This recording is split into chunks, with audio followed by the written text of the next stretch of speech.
Alright, Petaluminimo back with another video. This is on the 90 gallon today.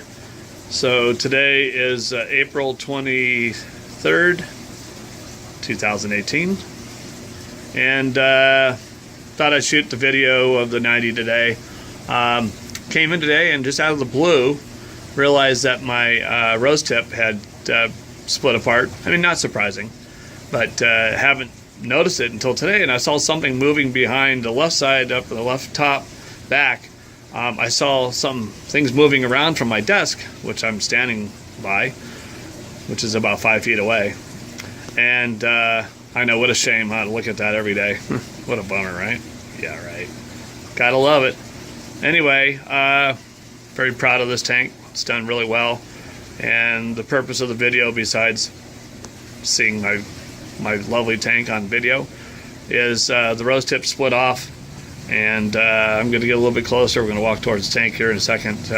Again, I saw these little things moving around the backside of the rock there, where the damsel is up in the upper top of the return there, and I thought, what is moving around? And it's like, oh, you split off today. So it wasn't like that Saturday. I did a water change on Saturday. Came in today, which is Monday, and looked in the back, and here we go. We're going to come around the corner.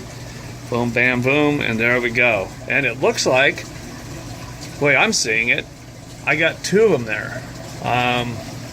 Or if I don't have two of them yet, I'm going to have two of them. And it looks like it's going to split again on its own and split out. And we're going to have more of these rascals around. Good and bad. Good is they're nice. Bad, I don't know if there is bad. They're hard to get out of the tank without damaging them. They're very difficult to get the foot loose. I've tried ice cubes, I've tried all kinds of things, massaging them. Sometimes I'm successful. Most of the time, you damage the foot. Once that happens, typically you lose the rose tip. So, as easy as they are, not always. So anyway, just thought I would share this out today. So anyway, it's kind of cool. I like rose tips. I think they're cool.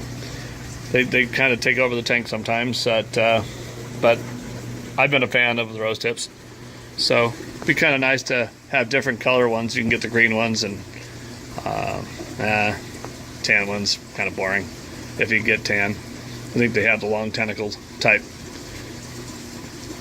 anemone that you can put in. But everybody's looking pretty good in this tank. Tank looks good. Rock's staying pretty clean now. Not too bad. Got a little green algae, going on the rock, and it's pretty hard not to have that happen. But it's staying cleaner for some reason lately. And honestly, I'm not really sure how I'm accomplishing that, so I'm not getting real brown again. But anyway, nutrients in the water, of course, right? So anyway, things look good. Parameters all in check. Fish are happy. I've had them for quite a while. Knock on wood, use my head. Haven't had any die off in this tank in many years.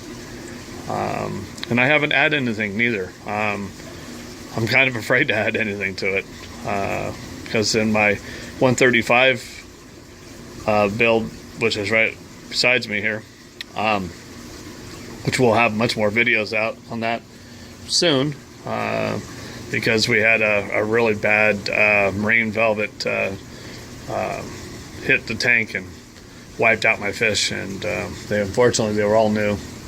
And so we did a video on the 34 gallon, another video that we're going to be quarantined, and it's ready to go. A couple more weeks and I'll start my process with quarantine. We'll probably throw some damsels into 135. Hate to do that, but I gotta put fish in there and see how they do. And I don't like to possibly kill any fish, but I can't afford to put expensive fish in there and then watch the parasite come back.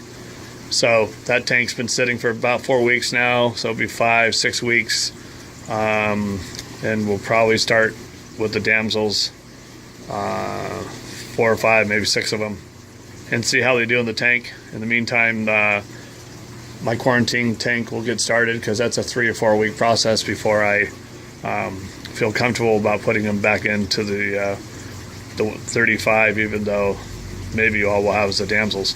But for the time being, I'm just not going to go through that big process and die off a fish again. That was horrible. I haven't ever had that happen to me before. So it was a learning curve, and we'll see how I do in the future. But it's taught me to, you never know when a fish is going to infect your tank. So, ladies and gentlemen, if you get this at all, please remember, quarantine your fish. Do not put them in your showroom tanks because you think that they're safe and healthy. You don't know that for a fact. Maybe if you got them out of a close friend's tank, and they've been in there for a long time, and they sold you the fish or gave you the fish or whatever, and you know they came out of a hopefully free environment of parasites. There's always parasites in the tanks.